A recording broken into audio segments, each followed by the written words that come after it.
আসসালামু আলাইকুম। আসসালামাইকুম। চৌধুরী সাহেব, জি ভাই। ই তো বন্ধ করতে হবে। হঠাৎ? হ্যাঁ, ওগুলি বন্ধ করতে হবে। ইডেনের সামনে দিয়ে দিন চলতেছে।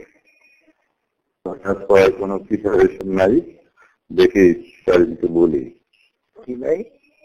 মানে হঠাৎ করে হয়েছে তো, মানে কাউকে বলা যে সেরকম হঠাৎ করে হবে কেন? বলাই তো চলবে এটা। মানে শনিবার আমি মনে করছিলাম যে রবিবার থেকে। হ্যাঁ, নির্বাচন বন্ধ চলবে। আমার শনিবার শনিবার নাকি? না না, ঠিক আছে, এটা ব্যবস্থা করতে হবে।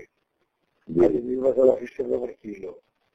তো কালকে আর হয়ে যাবে আমার মনে হয়, আজকে হওয়ার সম্ভাবনা আছে। ঠিক আছে, এটা এখন যে ওই ইডেনের সামনে যেন গাড়ি চলে না, যে গাড়ি চলতেছে কিনা। আসলে হয়েছে কি, ওই ছাড়া তো মিরপুর উত্তরা এইগুলোর থেকে সবই তো এইদিকে আছে, এক জায়গায় একটু বন্ধ করলে হয় না যে